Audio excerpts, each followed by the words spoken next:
బాగా ప్రెస్టీజియస్గా ఉంటారు వాళ్ళని విన్నాను, నేను చూడలేదు. కానీ ఆ అమ్మాయి మా దగ్గర ఎంబీబీఎస్ జాయిన్ అయినప్పుడు తోటి వాళ్ళతో వచ్చి 2వ సంవత్సరంలో 5 సంవత్సరాలు చదవాలి, అది 4+1 ఇంటర్న్షిప్ ఉంటుంది వాళ్ళకి.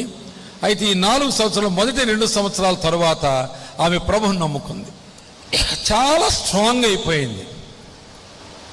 తర్వాత ఆమెను పెళ్లి చేసుకోమని కుటుంబీకులు మెడిసిన్ అయిపోయిందని అడిగితే ఈమె ప్రభువుని నమ్ముకుని బాప్తిసం తీసుకుంది. కానీ చెప్పడానికి భయమయ్యి, వాళ్ళంతా బాగా ముఖాసుదారులు అంట, వాళ్ళు చెప్పడానికి భయమయ్యి ఆమె నేను పీజీ చేసే వరకు చేసుకోను అని మళ్ళీ 2 సంవత్సరాలు గడిపింది.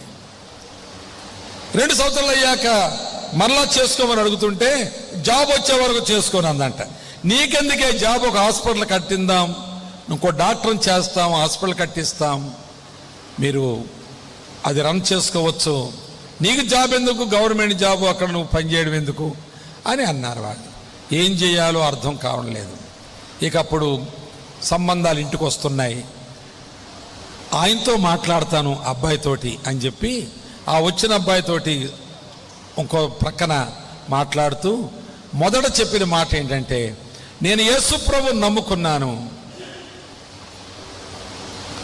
యేసు ప్రభువు నమ్మిన వాళ్ళని చేసుకుంటాను అంటే, మరి నాకు చెప్పలేదు కదా ఆ మాట, అందుకే నేను చెప్తున్నాను.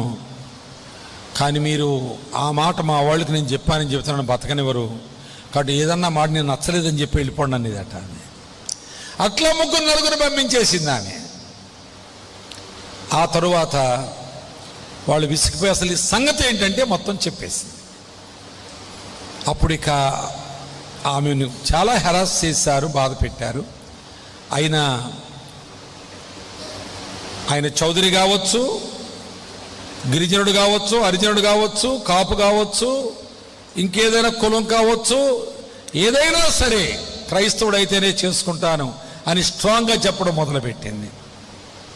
చివరికి అలాగే కులాంతర వివాహం చేసుకోవలసి వస్తే వీళ్ళెవ్వరూ వెళ్ళలేదు, మా ముఖం అక్కడ చూపించలేము, క్రైస్తవ వివాహంలో మేము నిలబడలేమని ఎవరు వెళ్ళకపోతే నేను వెళ్ళలేదు. కానీ అయిపోయింది. అది అయిపోయిన తర్వాత 6 నెలలు దాటిందో లేదో కరోనా వచ్చింది, భర్త చచ్చిపోయాడు. దాదాపు వివాహం ఎంబీబీఎస్ అయిపోయాక 6 సంవత్సరాల వెయిట్ చేసింది, పీజీ అయింది, మరో 4 సంవత్సరాలు ఏదో డ్రాగ్ చేసింది. అలాగా చేసి చివరికి తేల్చి చెప్పి వివాహం చేసుకుంది. 6 నెలలకే భర్త చనిపోయాడు. అమ్మ ఒకసారి నేను మీ ఇంటికి రావడానికి వీలు కాదు, మీ వాళ్ళు ఒప్పుకోరు కనుక నువ్వే మా సిద్దిపేటకు రా, 2 రోజులు ఉండి వెళుదుగానంటే సరే అంకుల్ అంద. కానీ తర్వాత ఫోన్ చేసి వద్దులే అంకుల్, వీళ్ళు కూడా మా పేరెంట్స్ కూడా కొంచెం జాలి పడుతున్నారు నా విషయంలో, ఇప్పుడు ఈ దినాల్లో నువ్వు వెళ్ళిపోతానంటే మళ్ళీ నీకు ఆళ్ళే ముఖ్యమా, మేము కాదా అంటారు, ఉండిపోతానులే అంటే సరే ఉండమ్మా ఎప్పుడైనా వద్దు కానిలే అని అనుకున్నాము. అప్పటికి ఆమె అసిస్టెంట్ ప్రొఫెసర్గా ఒక మెడికల్ కాలేజీలో జాయిన్ అయిపోయింది ఆమె. అయితే ఆమెను బలపరిచిన వాడు మా చర్చిలో ఒక ఆయన ఉన్నాడు, ఆయన వెటర్నరీ డాక్టర్, పశువుల డాక్టర్.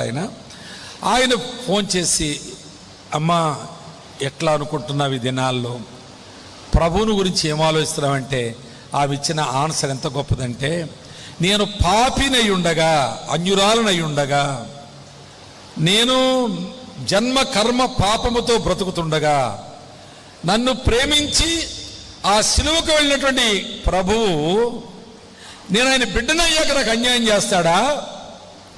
నా భర్త చనిపోతే దేవుడు అన్యాయం చేశాడని అననా? నేను అన్యురాలుగా ఉండగానే నన్ను ప్రేమించి సిలువకు వెళ్ళాడు. ఇప్పుడు నేను ఆయన బిడ్డనై ఉండగా ఆయన ఎన్నడూ అన్యాయం చేయడు. ఎందుకో అలా జరిగింది, అది నాకు తెలియకపోయినా దేవుడు అన్యాయస్తుడు కాడు అని చెప్పింది. ప్రియులారా, కృపను పొందిన వారి యొక్క స్టేట్మెంట్స్ ఎలా ఉంటాయి, వారి ఆలోచన సరళి ఎలా ఉంటుంది, వారు చెప్పిన మాటలు ఇప్పుడు ఎందరి హృదయాలను కదిలిస్తున్నాయండి, ఎందరి కళ్ళు నీళ్లు కారుతున్నాయండి. అయ్యో అలా నేను లేనే అని ఎంతమందికి పశ్చాత్తాపగలుగుతుందండి. అంత స్ట్రాంగ్గా నేను ఎదగలేదే అనే విధంగా న్యూనత భావం ఎంతమందిలో కలుగుతుందండి. కనుక ఒక్క